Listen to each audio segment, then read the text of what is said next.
This Moment in History video is a two-parter.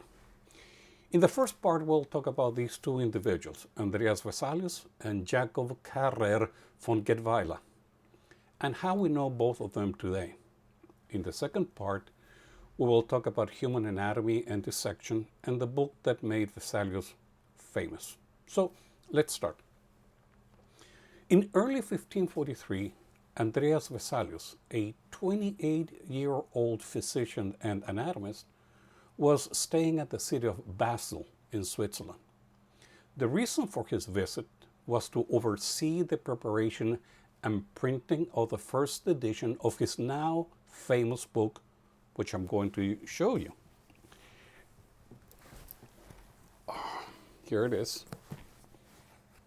This large folio book, colloquially known as the Fabrica, would change the history of anatomy and become the beginning of the scientific, fact-based description of the human body. So I'm going to put the book in the stand behind me and I'll come back. The title of this book in Latin is De Humani Corporis Fabrica, Libri Septem, which translates to 7 books on the structure of the human body. Until Vesalius, physicians and anatomists blindly followed the teachings, the wrong teachings of Galen, also known as Galen of Pergamon. And they did this for over 1,500 years. The Fabrica, this book that's right here behind me, was published on May 26, 1543, and it established Vesalius' fame as the father of modern anatomy. We will talk more about this book in the second part of this video. Before we continue, let me clarify 2 terms, anatomy and dissection. They mean exactly the same.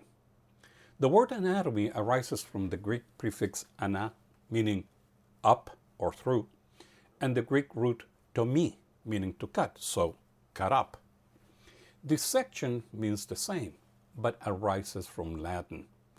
The prefix dis, meaning separate or apart, as in disassemble, and the root sect, meaning to cut, as in section. Now, because of the laws regarding human dissection, also called anatomizing, only the bodies of executed criminals were permitted to be used as teaching specimens. The anatomy, when it happened, was a public event, and anyone alongside medical students and city councilors was permitted to attend. In fact, it was considered to be public entertainment. This is the title page of the 1543 edition of the Fabrica, which shows a public anatomy with Andreas Vesalius at the center, describing the internal structure of the body. You can see all the people attending, and you can see how they're pushing and shoving to have a better view.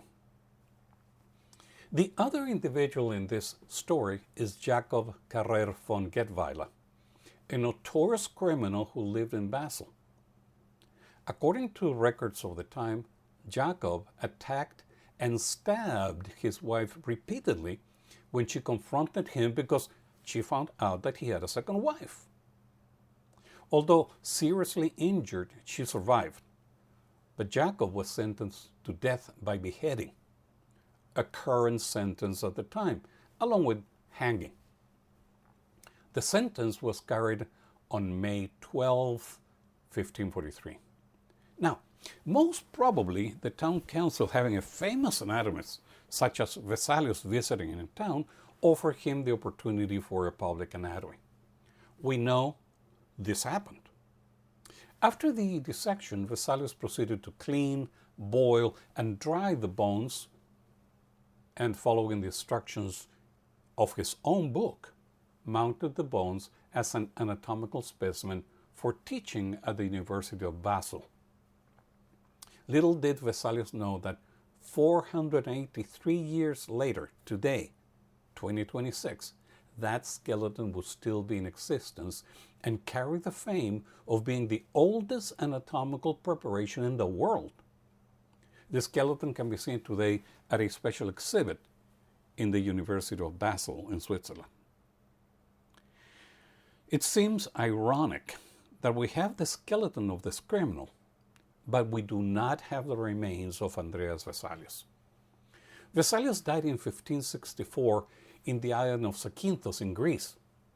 We know that he was interred at the cemetery of the Church of Santa Maria delle Grazie, but the church and the cemetery were destroyed by earthquakes, and today there are buildings over the site of the cemetery.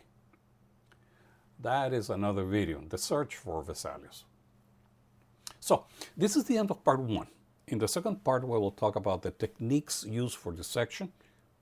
And let me warn you, if you're a little bit squeamish, you may want to skip this one. As always, do not forget to like, subscribe, comment, and especially share this video. As always, see you soon, or in Greek, ta λέμε σύντομα.